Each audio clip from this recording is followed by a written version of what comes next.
الحمد لله رب العالمين، والعاقبة للمتقين،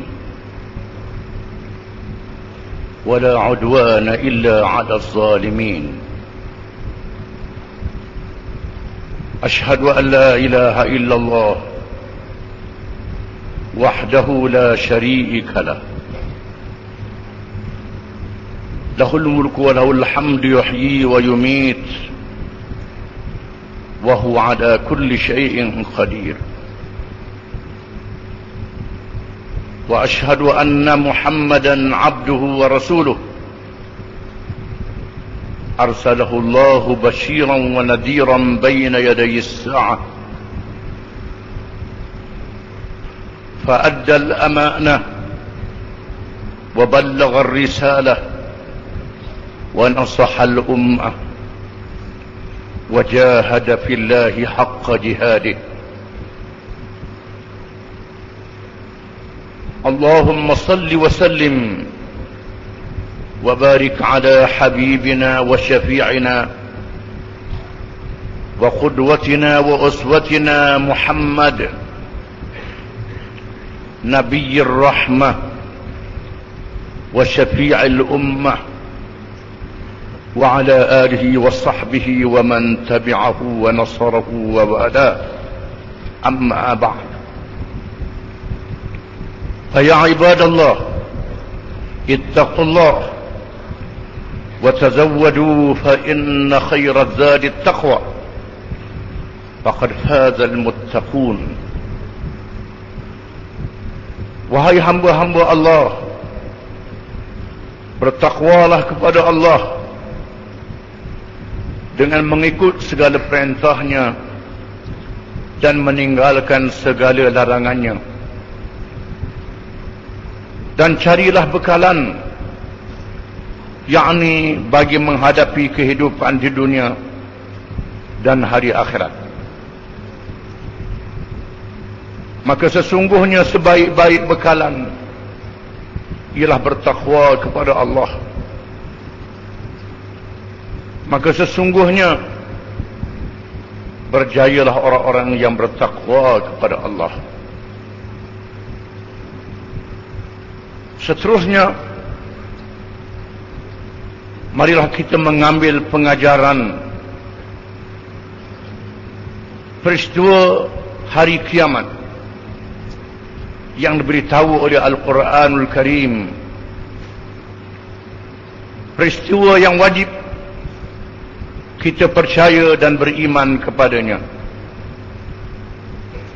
kerana ia adalah kenyataan daripada Allah Subhanahu wa ta'ala,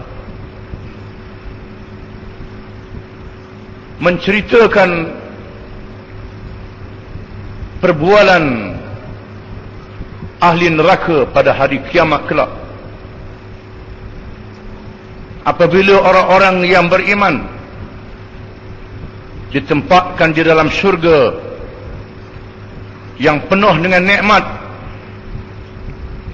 hasil daripada keimanan, amal yang saleh, dan ketahanan mereka dengan sabar menghadapi gangguan golongan yang menentang Islam dalam kehidupan dunia ini. Apabila mereka mencari-cari di manakah perginya kumpulan-kumpulan jahat yang mengacau orang-orang yang beriman di dalam dunia ini, lalu Allah mengizinkan kepada mereka berbual dengan ahli-ahli neraka. Orang-orang yang beriman itu bertanya, dan dijawab oleh ahli-ahli neraka. Allah Ta'ala menyebut dengan firman-Nya, "Ma salakakum fi saqar? Qalu lam naku minal musallin, wa lam naku nut'imul miskin, wa kunna nakhudu ma'al khaidin, wa kunna nukadzibu biyawmiddin hatta atana al-yaqin, fama tanfa'uhum syafa'atus syafi'in. Orang-orang yang beriman yang menjadi ahli syurga bertanya, apakah yang menyebabkan kamu ditempatkan di dalam neraka? Mengapa kamu jadi begini pada hari ini? Kamu diseksa di dalam neraka. Maka ahli-ahli neraka itu menjawab, di dunia dahulu kami tidak menunaikan sembahyang. Kami juga tidak memberi makan kepada orang-orang miskin. Dan kami menceburkan diri dalam majlis orang-orang yang berbual menentang agama Allah. Dan kami juga tidak percaya kepada hari kiamat. Sehingga datang kepada kami mati, barulah kami percaya. Maka di hari itu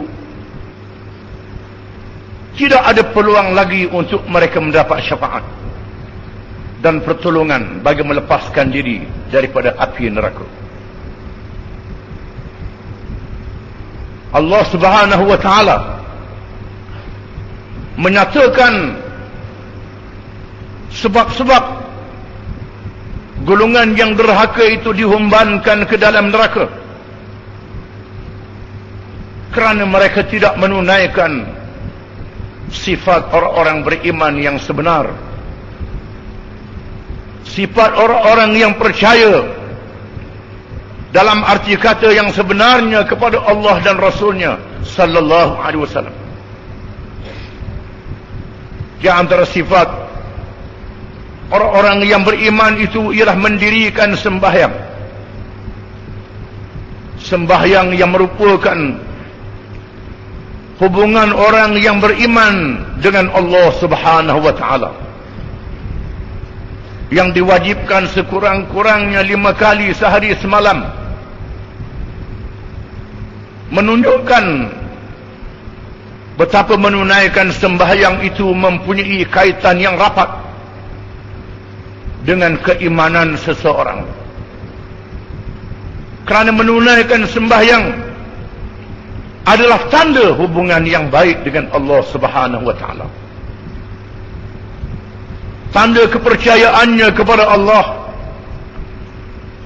dan menjadi pengikut yang setia kepada Nabi Muhammad sallallahu alaihi wasallam. Menunjukkan bahawa di antara sifat orang-orang yang tidak beriman dalam arti kata yang sebenar ialah tidak mendirikan sembahyang, tidak mempunyai hubungan yang baik dengan Allah Subhanahu wa taala. Yang kedua, tidak menunaikan kewajipan sosial, kewajipan bermasyarakat. Orang yang berada menolong orang yang tidak berada, orang yang senang menolong orang yang susah dan miskin, orang yang berpendapatan dan mampu menolong mereka yang tidak mampu dan tidak berpendapatan. Itulah kewajipan bermasyarakat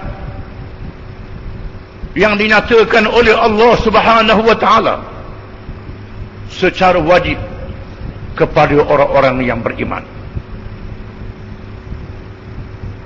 Mereka yang tidak menunaikan kewajipan terhadap masyarakat, yang mementingkan dirinya sahaja, adalah orang yang tidak baik hubungannya juga dengan Allah Subhanahu wa taala. Dan yang ketiga, suka bergelomang dalam majlis orang yang menghina Islam, yang mempermainkan agama Allah, yang bercakap dengan jahil, majlis yang tidak memberi faedah, yang tidak memberi manfaat, majlis yang sia-sia, apalagi majlis yang menggoncangkan iman dan kepercayaan kepada Islam. Mereka yang menumpang sedikit dalam majlis-majlis yang seperti itu boleh melalaikannya daripada ingatkan Allah, boleh melemahkan pegangannya dengan agama Islam, akan dirasuk oleh syaitan-syaitan yang bercakap yang ada di hadapan matanya, dan syaitan-syaitan yang membisik di dalam hatinya dengan kesenangan dan kemewahan dunia, menyebabkan juga dihumban ke dalam neraka pada hari kiamat bersama-sama dengan syaitan itu. Kerana seseorang itu akan mendampingi orang yang didampinginya dalam kehidupan dunia. Seterusnya, mereka yang bersifat dengan perkara-perkara yang tersebut adalah kalangan yang tidak yakin kepada hari akhirat, yang tidak yakin kepada janji-janji Allah, adanya perhitungan dosa dan pahala dalam segala kata-kata, amalan dan perangai yang dilakukan dalam kehidupan dunia ini. Beriman kepada hari akhirat adalah ikatan yang penting bagi seseorang itu dengan Allah Subhanahu wa ta'ala, supaya berhati-hati dalam bertindak, mengikut dan beramal dengan sesuatu perkara dalam kehidupan dunia ini. Kerana Allah menjadikan dunia adalah persinggahan sementara waktu bagi menyediakan bekalan untuk seseorang manusia itu bertemu dengan hari yang selama-lamanya, iaitulah hari kiamat. Orang yang tidak ada asas-asas iman yang sebenar,